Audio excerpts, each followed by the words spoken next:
مالک نے اس امت پر یہ فیضان فرمایا کہ اس کا قرآن بھی محفوظ ہے اور نبی پاک صلی اللہ علیہ وسلم کا فرمان بھی محفوظ ہے، آپ کی اداؤں کے ساتھ محفوظ ہے۔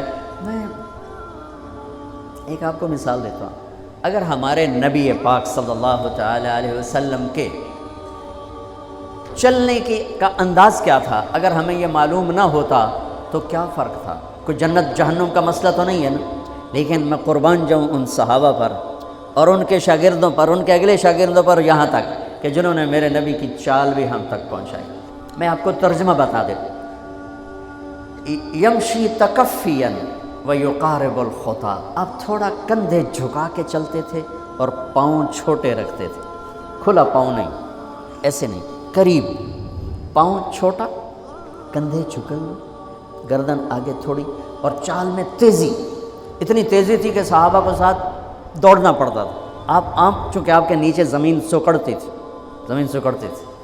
تو آپ ایسے چلتے تھے اور وہ پیچھے بھاگتے تھے۔ آپ کے دیکھنے کا ہمیں انداز معلوم نہ ہو تو کیا فرق ہے، لیکن میں قربان جاؤں جو کہہ رہے ہیں جل نظرہ الملاحظ، اب یوں دیکھتے تھے، یوں ایسے نہیں دیکھتے تھے حیا کی وجہ سے، بلکہ یوں دیکھتے۔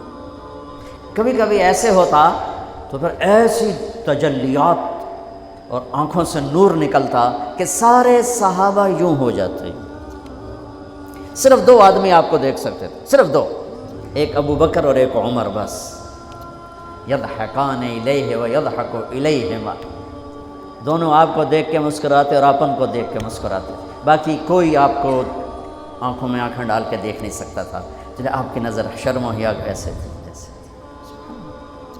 کوئی آپ کو ادھر سے بلاتا، مفتی حامد صاحب مجھے کہیں مولوی صاحب تو میں اتنا ہی کروں گا، اس تو میرے کو بھی نہیں ہمت، مولانا ارشاد صاحب کہیں جناب مولانا صاحب، اتنی میری طاقت ہے، لیکن جب میرے نبی کو دائیں سے کوئی بلاتا تھا یا رسول اللہ، تو اب یوں نہیں کرتے، اب یوں کرتے تھے، پورا مڑتے تھے اس کی طرف، پورا سینہ سے سینہ ملاتے تھے۔ ادھر سے کسی نے کہا یا رسول اللہ، تو اب یوں نہیں کرتے، اب یوں کرتے تھے پورا۔ میں قربان جاؤں، اس موبائل نے کتنی بد اخلاقی پھیلائی ہے کہ ایک آدمی بات کر رہا، وہ موبائل دیکھ رہا، اور خاص طور پر والدین سے کہہ رہا ہوں، اب چھوٹا بچہ آئے اور اسے تم نے توجہ نہ دی، یہ گھروں میں 99.9% بلکہ 100% ہو رہا ہے، فون پہ لگے ہوئے، چھوٹا معصوم بچہ ماں سے بات کر، وہ فون پہ لگے ہوئے، ہاں ہاں بول کیا نا، سن دی پئیاں بھوک نہیں، آپ نے ذبح کر دیا۔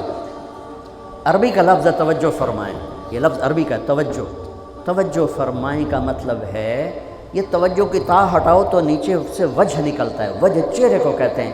توجہ فرمائیں کا مطلب ہے بوتھا شریف میرے حال کر، میری طرف چہرہ کر کے بات کر۔ میرے نبی جب کسی سے بات کرتے تھے، سینہ بھی اس کو دیتے تھے، چہرہ بھی اس کو دیتے تھے۔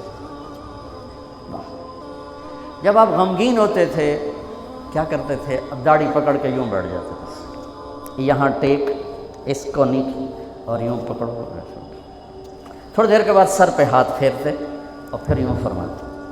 یہ میرے نبی کے غم کی نشانی تھی کہ آپ کسی دکھ میں ہیں، کسی غم میں ہیں۔ سبحان اللہ۔ جب آپ کسی کو بلاتے تھے تو ایسے نہیں کرتے تھے، ایسے کرتے تھے، پورے ہاتھ کے اشارے سے، ایسے انگلی اٹھانا عیب ہے، یوں کرتے تھے۔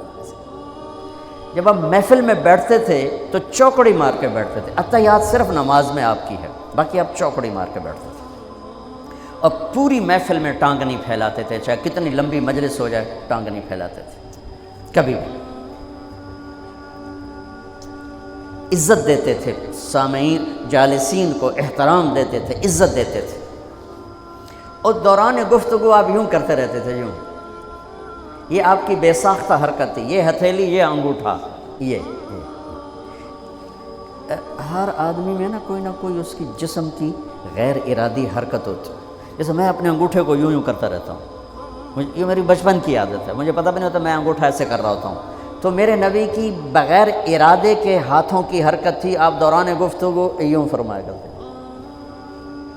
یا آپ کو اوپر کر کے دکھا رہا ہوں، ورنہ آپ یہاں ہاتھ ہوتے تھے اور آپ یوں فرماتے رہے۔ واہ کیا صحابہ تھے جو ہر شے ہم تک پہنچا۔ سبحان اللہ. جب آپ غصے میں ہوتے تھے تو ہماری طرح کوئی وہ اظہار تو ہوتا نہیں تھا، پھٹ پڑے وہ بھی نہیں ہے، ڈانٹ ڈپٹ وہ بھی نہیں ہے، اس کو برداشت کیا ہے، اس کا رد عمل آیا ہے چہرے پر. کیا یہاں ایک رگ تھی جو غصے میں ابھر آتی تھی، وہ ایسے ایسے ایسے ایسے ایسے کرتے بینہما عرق یدرہ الغضب، ٹک ٹک ٹک ٹک، تو اسے اندازہ ہوتا تھا غصے میں کسی پر اظہار ناراضگی ہے تو ہم تو لان تان کرتے ہیں. آپ کیا کرتے تھے؟ ادھر سے ابو ہریرہ آ رہے ہیں، آپ ان پہ ناراض ہیں اور ان کو بتانا بھی چاہتے ہیں، اور یہ ناراضگی ان کی کسی تربیتی پہلو کی وجہ سے ہے. من انتصر لنفسہ لا یغضب لنفسہ ومن انتصر لہا. ساری زندگی اپنی وجہ سے نہ کسی پہ ناراض ہوئے نہ کسی کی ڈانٹ ڈپٹ کی.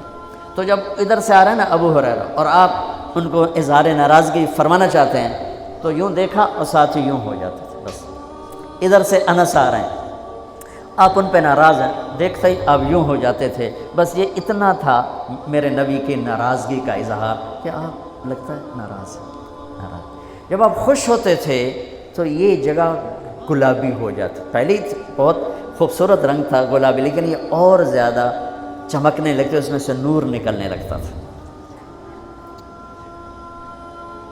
اتنی چھوٹی چھوٹی بات، میرے نبی کی کوئی بات چھوٹی نہیں ہے، لیکن جیسے فرض اور ہے، فرض کفایہ اور ہے، واجب اور ہے، سنت موقدہ سنت، یہ ساری ایسے ہی. میرے نبی کا ہر عمل عظیم الشان ہے کہ ہر عمل جنت میں لے جانے کا اور اللہ کی رضا کا ذریعہ ہے. تو چھوٹا تو کوئی نہیں، آپس میں تقابل کے. یعنی یہ میں وہ چیزیں آپ کو بتا رہا ہوں جن کا جنت اور جہنم سے تعلق نہیں، عشق سے تعلق، محبت سے تعلق. ہماری جماعت گئی حافظ آباد، وہاں میں وکلا میں بیان کر رہا تھا. علاقے کے بہت بڑے ذمہ دار آئے ہوئے تھے. کسی کام تو انہیں دیکھا تو ساری عدالتیں خالی، تو ان کا کیا ہوا کہ یہ تبلیغ والوں کا عالم آیا ہوا ہے، اس میں سارے چلے گئے. تو اس نے وہ پہلے تو بیٹھا رہا، پھر وہ جو جج کا ریڈر تھا انہوں نے کہا چودھری صاحب ایتھے ویلے بیٹھے ہو اور جا کے گل سن لو. وہ ذرا تبلیغ کو اچھا نہیں سمجھتے تھے، ان کا چلو ویلا بیٹھا سن لو. میں اس وقت اللہ کے نبی کے جانور بتا رہا تھا کہ میرے نبی کی 9 بکریاں تھیں، ان کے نام عجوہ، سقیہ، برکہ، ورثہ، زمزم، اطلال، اطراف، غیثہ، قمرہ. 9 بکریاں، 10واں بکرا یم، اور اس میں قمرہ آپ کی زندگی میں مر گئی. یہ احسان عظیم ہے ان ہستیوں کا جو واقعی اس قابل تھے کہ اللہ نے کہا رضی اللہ عنہ، جاؤ میں راضی ہو گیا، جو مرضی کرو میں راضی ہو گیا. سبحان اللہ، واہ. اور آپ کے اونٹ تھے 2 عسکر اور ثعلب، اور آپ کے خچر تھے عفیر اور دلدر اور فضہ، اور آپ کے پاس گدھے تھے 2 عفیر اور یعفور، اور آپ کی اونٹنیاں تھیں عذبہ، جدعا، شہبہ، قصوہ، اور آپ کے گھوڑے تھے لزاز، تراز، لحیف، سجل، سکب، سبحہ، ورد، یعصوب، یعبوب. یہ آپ کے گھوڑوں کے نام. ایک گھوڑے کا نام تھا ورد. کیوں تھا؟ جیسے گلاب کا پھول نمایاں نظر آتا ہے، وہ گھوڑا ایسا حسین تھا کہ گھوڑوں میں نمایاں نظر آتا تھا. سبحہ ایک گھوڑے کا نام تھا. سبحہ، سبحہ تیرنے کو کہتے ہیں. ان لک فی النہار سبحا طویلا. اس گھوڑے کا نام سبحہ کیوں تھا؟ جب وہ دوڑتا تھا تو لگتا تھا جیسے پانی تیرتا جا رہا. خیر میں پھر لمبا چلا گیا. وہ جو تھے نا چودھری صاحب، وہ بیان سن رہے تھے. وہ گئے واپس گاؤں تو اپنے امام کو بلایا، کہا مولانا صاحب ایک مسئلہ دسو کہ اپنے نبی دی بکریاں دا نام کی ہے؟ وہ آکھن لگا یہ بھی کوئی مسئلہ ہے؟ کہ ہے تو بھاویں نہیں، میں تو اج دس ساڈے نبی دی بکریاں دا نام کی. اسا کہ مسئلہ ہی کوئی نہیں تو میں دساں کی. اسا کہ تو اج تک مینوں پٹی پڑھائی ہے کہ اے نبی نو نہیں مندے تے اے نبی دے گستاخ ہیں. میں ہنے انہاں دے مولوی دی تقریر سنی ہے، وہ تو نبی دی بکریاں نو مندے تو انہاں نبی نو نہیں مندے. ہن تو جماعتاں نو روکیا میں تینوں کھلے پھرے سا. پھر وہ ہماری جماعت پوری کو لے گیا اپنے گاؤں، نے 15-20 ہزار آدمی اکٹھا کیا، میرا بیان کروایا ہوا، کھانا ہوا. تو میں قربان جاؤں، آپ اسی سلسلے کی کڑی چل رہے جنہوں نے نبی کے علم کو لیا، آگے دیا، پھر آگے دیا، پھر آگے دیا.